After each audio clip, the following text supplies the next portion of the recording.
Baik, terima kasih. Assalamualaikum warahmatullahi wabarakatuh. Selamat siang dan salam sejahtera untuk kita semua. Dan salam hormat saya kepada seluruh media dan seluruh rakyat Indonesia.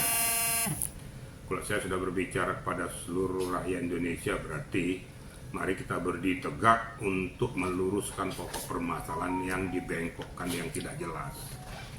Karena tujuan kita adalah untuk mencerdaskan rakyat dan bangsa. Makanya supaya rakyat dan bangsa Indonesia jangan terkontaminasi, jangan ikut kepada suatu peristiwa yang tidak dimengerti pasti. Lihatlah mana yang baik, hilangkan mana yang tidak baik. Jaga persatuan dan kesatuan negara Republik Indonesia. Ini di awal saya untuk mengupas pokok permasalahan ini. Baik, saya masuk pada substansinya. Ya. Kalau Anda tadi mengatakan masalah Roy Suryo menantang, emang menantang ring tinju. Kan gitu. Nggak ada istilah nantang-menantang di sini. Yang ada adalah tunjukkan kepiawaianmu, kadar ilmumu untuk mendudukkan suatu peristiwa pada proporsi yang benar. Tentunya sesuai dengan etika prosedur hukum. Itu baru benar. Kalau hanya nantang-nantang aja di pasar malam juga banyak orang nantang. Nanti kalau nggak laras di pasar itu Senen tuh banyak preman di sana, tantang menantang di situ. Tapi kalau di arena hukum nggak ada istilah tantang menantang. Yang adalah bagaimana kita menunjukkan argumentasi hukum sesuai dengan akidah hukum. Itu ya. Jadi kalau seandainya mengatakan bahwa P21 bukanlah akhir dari suatu perjalanan, saya katakan perjalanan hukum. Ya memang benar P21 bukan akhir dari perjalanannya.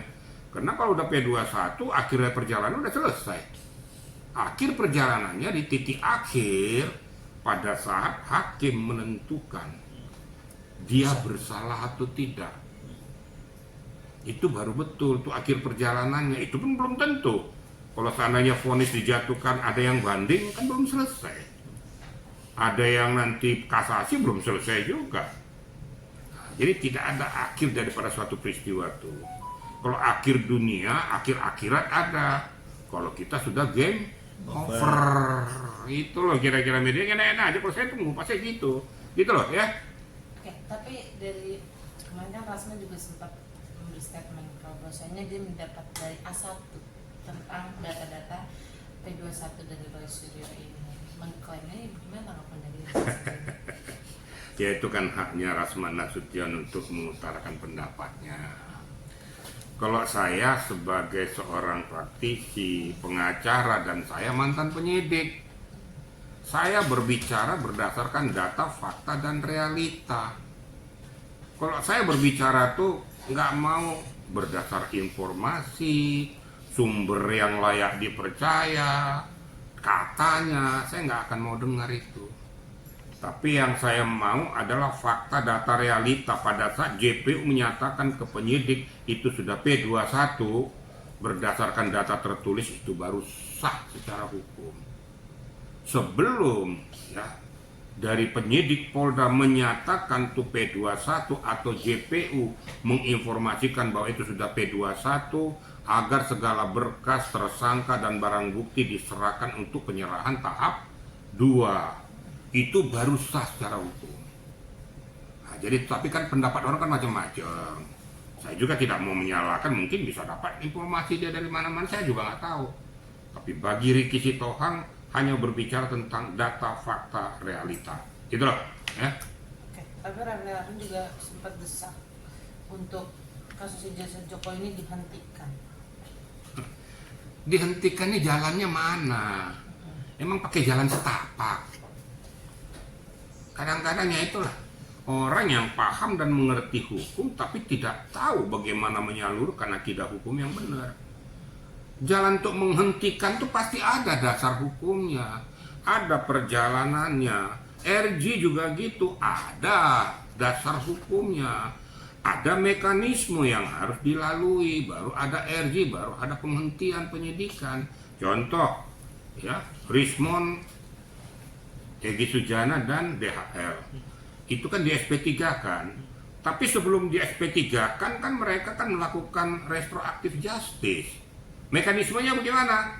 Mereka sebagai terlapor mendatangi si pelapor, karena kan si pelapor yang punya hak kewenangan untuk memberikan restu atau tidak. Nah, diberikan itu, permohonan maaf juga diberikan.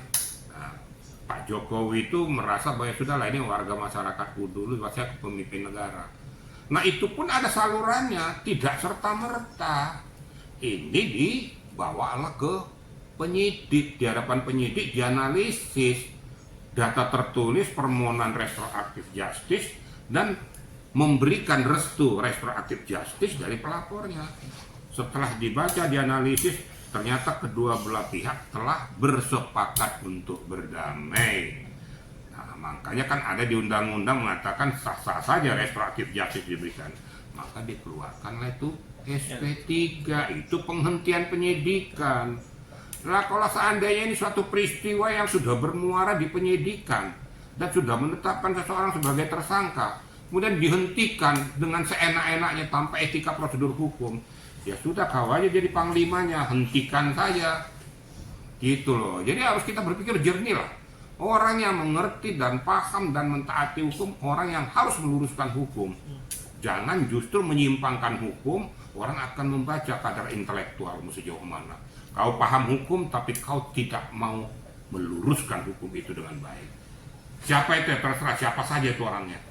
Kenapa? Udah pasti bukan dia tidak tahu, karena ada kepentingan pribadi, kelompok, dan golongan. Gitu loh kira-kira ya. Bang, menyambung tadi soal restoratif justice ya. Sebenarnya ada statement dari Pak Ongkruseno, mantan Wakapolri, bahwa seharusnya setelah restoratif justice itu dikeluarkan terhadap 2 orang ya, yang sudah lebih dulu itu 3 orang. Nah, kasus itu sudah berhenti. Nah, ini bagaimana nih sebagai saya praktisi? nggak mau berbicara tentang siapa yang mengutarakan pendapat itu. Yeah. Saya menyampaikan pendapat saya. Paham ya? Yeah. Karena kalau media ini kan pintar, kadang-kadang diadu ke sana supaya bergesekan gitu kan. Tapi saya kan nggak ada. Saya nggak mau seperti itu. Saya mengutarakan pendapat hukum yang benar. Yang namanya LP melaporkan beberapa orang telah melakukan dugaan perbuatan tindak pidana. Kebetulan perbuatan tindak pidana ini adalah menyangkut pencemaran nama baik, fitnah, baik itu di KUHP maupun di Undang-Undang ITE. LP1, pelakunya banyak.